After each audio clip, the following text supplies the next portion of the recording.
Good morning students, how are you all. एक बार फिर से वेलकम है आपका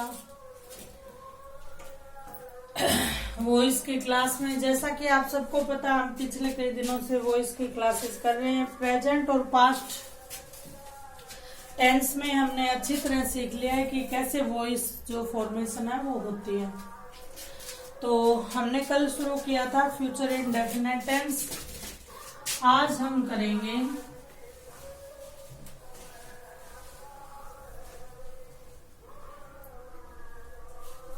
फ्यूचर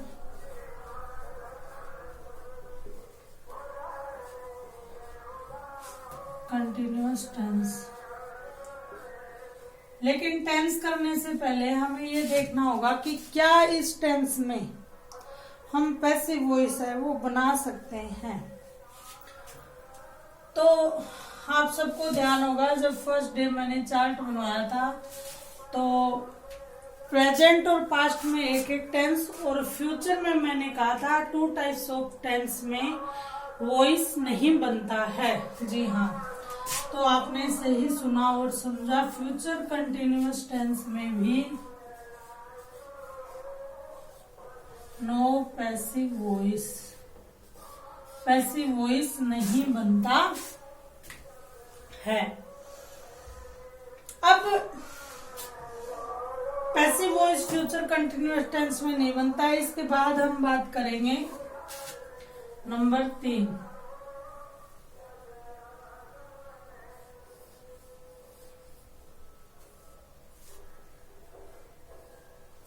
ठीक है। नंबर 3 में आएगा परफेक्ट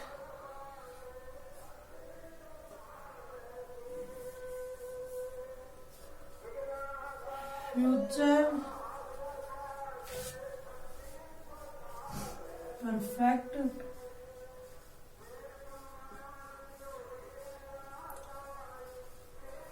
टेंस।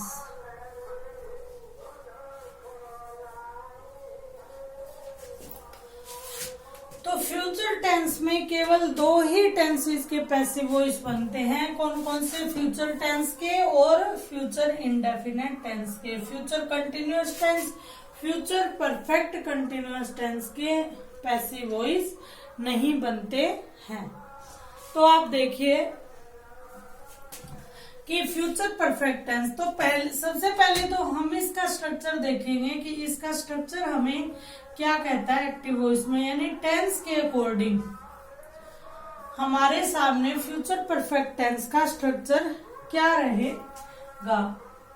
तो टेंस के अकॉर्डिंग जब हम बात करेंगे फ्यूचर परफेक्ट टेंस की, तो यहां पर सब्जेक्ट प्लस सेल या विल। आप देखोगे कि फ्यूचर के चारों उसमें टाइप ऑफ टेंसेस में आता है। उसका कारण यह है कि ये हेल्पिंग वर्ब फ्यूचर को रिप्रेजेंट करती है। इसका मतलब ही गा गेगी सेंस में आता है। तो ये आपको बिना सोचे समझे इसके साथ रखना ही है। इसके बाद हैव, फ्यूचर टेंस में हैड नहीं आएगा कभी, हैज भी नहीं आएगा कभी। फ्यूचर टेंस में आप ध्यान रखना, हमेशा ही हेल्पिंग वर्ब हैव आपको दिखेगी। उसके बाद मेन वर्ब की थर्ड फॉर्म हमारे पास आएगी और उसके बाद क्या होगा, ऑब्जेक्ट लिया जाएगा। ठीक है, तो एक बार हमने इसका स्ट्रक्चर लिख लिया है, दोबारा इसको साफ करके, क्योंकि फ्यूचर कंटिन्यूअस टेंस में कोई पैसिव वॉइस नहीं बनेगा। फ्यूचर परफेक्ट कंटिन्यूअस टेंस में कोई पैसिव वॉइस नहीं बनेगा। तो हम बात करेंगे नंबर 3 की, फ्यूचर परफेक्ट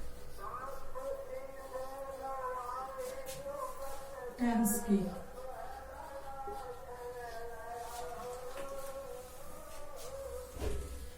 ठीक है, फ्यूचर परफेक्ट टेंस की। तो इसका स्ट्रक्चर हम सबसे पहले देखते हैं कि इसका स्ट्रक्चर कैसे बनेगा।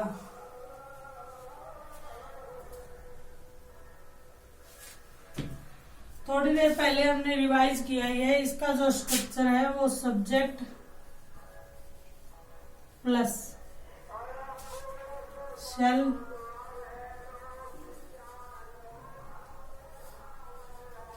या will plus helping verb have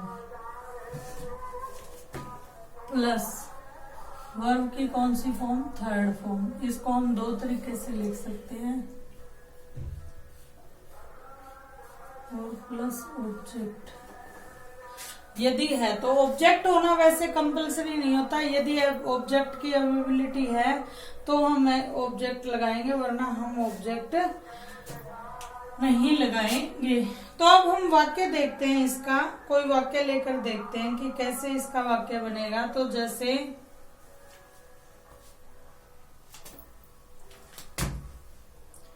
वह पत्र लिख चुकी होगी।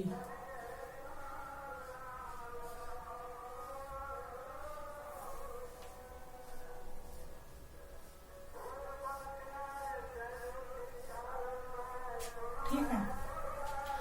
अब आप देखिए इसका हम बनाते हैं active voice according to structure. Subject तो वह क्या, हमारा कार्य को करने वाला कर्ता, कर्ता मीन सब्जेक्ट सी। सी के साथ विल लगेगा या सेल, सेल हमेशा आई और वी के साथ लगेगा, बाकी के साथ विल, तो सी विल। इसके बाद helping verb she will have, she will have. फिर मेन वर्ब है लिखना, तो लिखने की राइट, और राइट की थर्ड फॉर्म क्या होगी, written. She will have written the letter. क्या लिख चुकी है वह लेटर लिख चुकी है। वे जा चुके हैं, दे विल हैव गॉन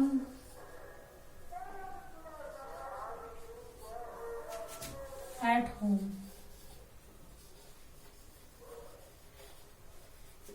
ठीक है।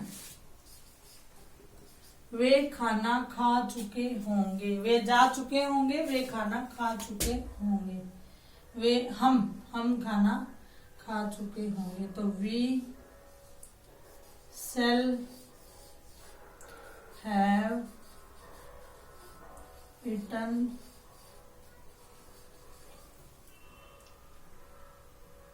the food या पिज्जा।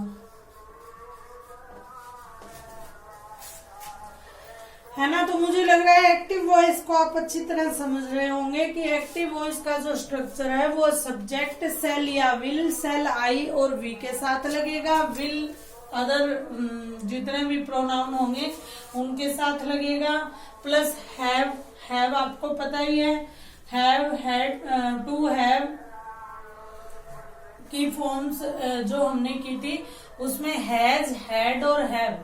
तो हैव वैसे तो प्लूरल के लिए आता है, लेकिन फ्यूचर में सिर्फ हैव का प्रयोग होगा, हैज और हैड का प्रयोग नहीं होगा। प्लस वर्ब की थर्ड फॉर्म लेता है परफेक्ट टेंस, और उसके बाद ऑब्जेक्ट। उसके बाद हमने उस स्ट्रक्चर के आधार पे कुछ सेंटेंसेस बनाकर देखें, जो आप भी घर पर बनाकर देखने चाहिए। अब हमने ये तो बात कर ली फ्यूचर परफेक्ट टेंस की नॉर्मली, कि ये टेंस में या एक्टिव वॉइस में अपना स्ट्रक्चर कैसे रखता है। अब हम बात करते हैं पैसिव वॉइस यानी कर्तृवाच्य।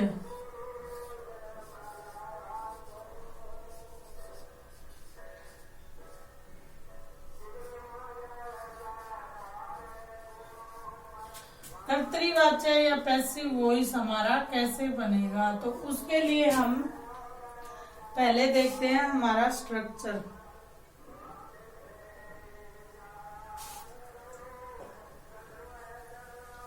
ठीक है, इसको शॉर्ट फॉर्म में लिख लेते हैं, तो इसके नीचे नीचे हमसे लिखा जाएगा।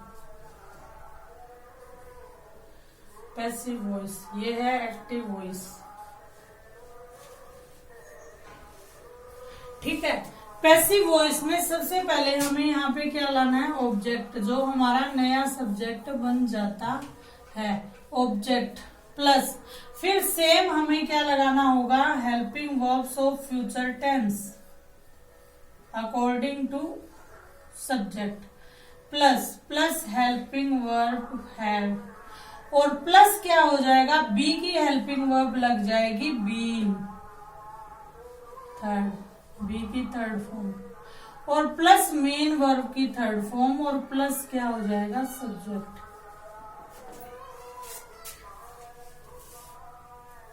ठीक है, तो ये हमारा स्ट्रक्चर हो जाएगा। अब हम देखते हैं इसके कुछ सेंटेंस। जैसे हमने देखा था कि वह पत्र लिख चुकी होगी, तो इसी का देखते हैं हम। हमने लिखा था she will have written a letter. अब हम इसका बनाते हैं पैसिव वॉइस। अब आप देखिए पैसिव वॉइस क्या कहता है, पहले ऑब्जेक्ट को यहाँ लाओ, ऑब्जेक्ट ये है ए लेटर, ठीक है, ए लेटर, फिर विल या shall, a letter will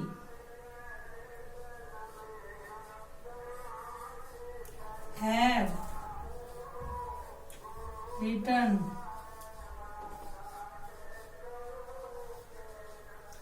buy her, a letter will have been हम बीच में will have been written by her. उसके बाद हम दूसरा एग्जाम्पल देखते हैं कि प्रोजेक्ट उनके द्वारा कंप्लीट कर लिया होगा। ठीक है, तो इसका एक्टिव वॉइस देखते हैं। दे, वी वाला देख लेते हैं कि वी सेल, हम प्रोजेक्ट कंप्लीट कर चुके होंगे, पूरा कर चुके होंगे। We shall have completed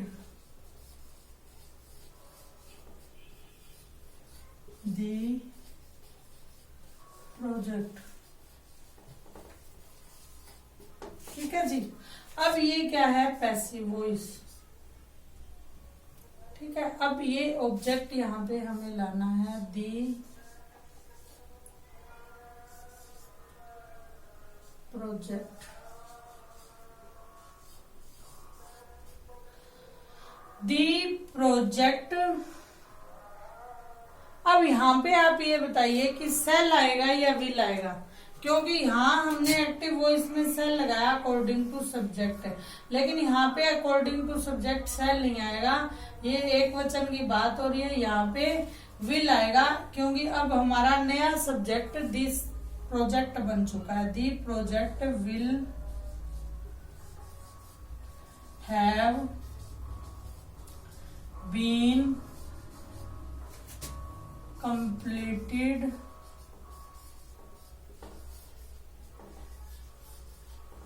completed by, we का अस बन जाएगा, बाय अस। तो मैं उम्मीद करती हूँ कि आपको फ्यूचर परफेक्ट टेंस बड़े अच्छे से समझ में आ गया होगा और इसकी बारीकियों को आपने अच्छे से पढ़ लिया होगा।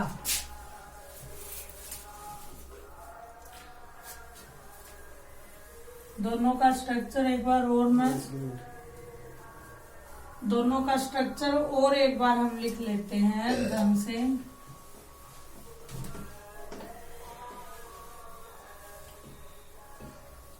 देखिए फ्यूचर परफेक्ट कर रहे हैं, इसकी पहचान होगी चुका होगा, एक मिनट,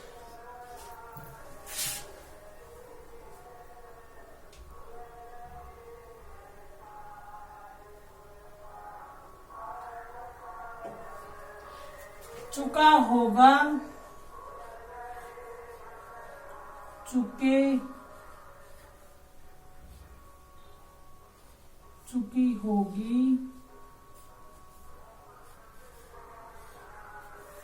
और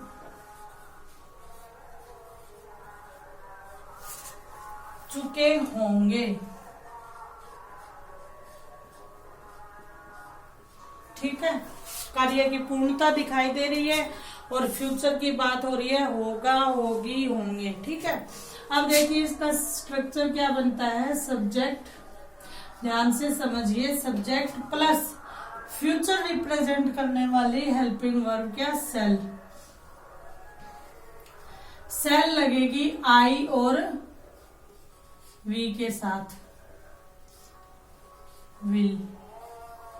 विल लगेगी जितने भी ही, सी, इट या जो सिंगुलर केस होंगे, आई और वी छोड़कर जितने भी केस होंगे सबके साथ। ठीक है, plus helping verb have, future में ओनली हैव का प्रयोग होगा,